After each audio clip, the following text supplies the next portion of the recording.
Konnichiwa, Mpakusetachi. I'm Puppy Sensei, your puppy girl Japanese teacher VTuber of Irium US. I make Japanese content to help you level up your abilities. Welcome to my office hours. If you're new here, hi there! I'm happy you've dropped in. In each of these mini episodes, I'm going to be answering a question from my community. Those questions might be about how to study languages, linguistics, Japanese, Japan and Japanese culture from a broader perspective, or maybe even just about me. Today's question is, what is Japanese work life actually like? This is honestly a great question, and it's something that I'm happy to talk about a little bit. I've worked several different jobs for several different Japanese companies. I'm going to discuss this topic from two different angles. First, I'm going to speak openly about my own personal experiences working for Japanese companies. Then, I'm going to talk about what I hear is conventional wisdom in Japanese companies that isn't really necessarily my personal experience, so I can't really give any credence to it. I'm choosing to do this ultimately because I think all of our experiences are different. Companies are different, company cultures are different, and there really just isn't one simple, single, ultimate truth that is universal to all Japanese corporate environments. As for me personally, I've worked as both a translator and an educator for several different Japanese-owned businesses, both in the US and also in Japan. One of my early jobs in Japan was for a juku, which is a cram school. That was actually, believe it or not, a very, very chill job. My responsibilities included teaching both younger students and also adult professionals how to speak English. The juku where I was teaching had about 15 different employees, and it was overseen by a single boss lady who was always very, very nice to us. What I did really love about that job was the social culture within the company. As a group, we would very frequently go out together, at least a couple times a week. There was a nabe restaurant not far from our school, and we went there pretty often so that we could all sit together and eat and talk about what was working within the company culture and what wasn't working, what kind of different pedagogy each of our different teachers had, and, just basically how to be better at our job, which was pretty cool. I do really feel that being close with your fellow employees is a really common experience in Japan. You spend so much of your time at work that it's considered very important to build a working culture with your coworkers. Now, on the other hand, I've also worked for some really big corporate cultures. And, well, let me be honest, yes, it's a very, very different environment. There is still the kind of the vibe of this closeness, this togetherness, this idea that, you really do need to know who your coworkers are, you engage with one another so frequently that I do think that it's very, very, very important in Japanese corporate culture. However, in a big corporate company, there's also a hierarchy that can sometimes be difficult to crack into. Generally speaking, the experience that I've had with bigger Japanese companies is a single rung hierarchy system. That means that I usually had exactly one boss, and I would answer to exactly that boss. And that was kind of my single contact point in terms of management. I speak to my boss speaks to their boss, etc.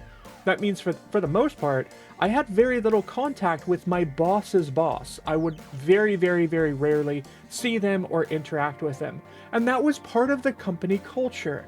That this idea of you have one person that you answer to, and everything goes up the chain that way. There's also a culture of respect.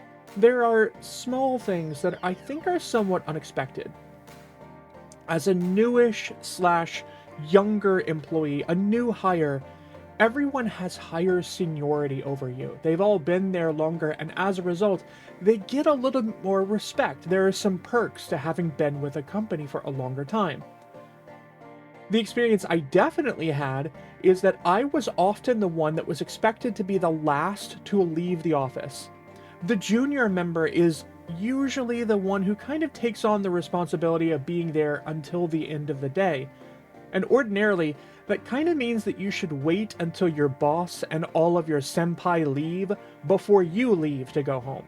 They kind of get to set the pace for when the day ends. It has been my personal experience that working within a Japanese company environment is pretty high stress. It can be very, very high stress, and yes, that can sometimes create tension between other employees. I've worked with Japanese employees who had very high levels of expectation from their coworkers, and they were very happy to voice their disappointment when those coworkers, basically me, did not live up to those expectations. However, I've also worked with people who were just so super supportive and incredibly happy for any amount of work that I was willing to put into the job. They were joyous and thankful and appreciative for any effort that I made.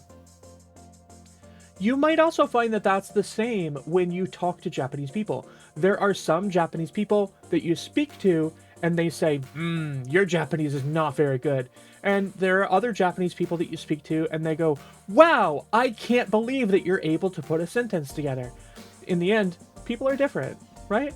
And I think it really doesn't matter what part of the world you're in. Everybody approaches things from a different point of view. That means language, that means desires, that means company culture. It's all a little bit different, and it's hard to really pin down exactly how working in a different culture is different. Okay? Now, let me talk about some things that I have read about from Japanese work environments that I haven't absolutely necessarily found to be the case from my own point of view. That's not to say that this doesn't exist or that these things that are out there, these rumors, are wrong. It's just that I haven't really experienced them. I have heard that in Japan, it's considered normal for people to fall asleep at work. The vibe sometimes in a Japanese company, from what I've heard, is that falling asleep at work marks you not as lazy, but rather shows that as an employee, you have been working so hard that you have exhausted yourself, and that's seen as a positive. I did work with a guy who used to sleep all the time in our office. Every time I would look over, he would have fallen asleep. He'd be sleeping on his keyboard, or he would be propped up in his chair. He'd be leaning back, and he would just be snoring away. And what I was told was that within the company culture, his job was considered so important that they were really happy to keep him around, in spite of the fact that he was sleeping all the time, just so that the moment that he was needed, they could wake him up and send him off to work. I've also read quite a lot that people in Japan just do not change jobs at all. I mean, like, it's very rare. You are typically loyal to your company for life. Most people in the United States will switch careers 2 or 3 times during their lifetime. On the other hand, most people in Japan, from what I hear, will stick to their job for life. And in the case that their company goes under, well, they are pretty much screwed. There's a movie called Tokyo Sanada that explores this culture, the idea that when someone loses their job, it can be really, really devastating. Not just for them, but for their whole family. There's also another movie that I really personally like quite a lot, which is called Okuribito. That is Departures in English. I think the name of the movie is Departures in English. Anyway, the movie explores this idea of someone losing their job and then just kind of losing all sense of self-worth and having no face in society, losing face with the people that they care about, and nobody respects them anymore, and it's kind of sad, but it is a really interesting topic. I would recommend that movie. Essentially, the guy loses his job as a cellist, and he has to become a mortician. It's pretty fun. It's actually a good movie. As for me, I personally have changed careers several times, so I suppose I'm not so much like a Japanese employee in that respect. So yeah, that's pretty much a broad overview of my personal experiences working as an employee in various Japanese companies. Yes, as I said, it is kind of sometimes a really high stress environment. I think Japanese companies expect a lot out of their employees, and Yeah, I mean, it is true that it becomes more of your life than your life. Yes, you still get that kind of party culture, but even the party culture is part of working and not necessarily work hard, play hard. It's work hard, play hard at work. And as for your social life, what is that thing? Yeah.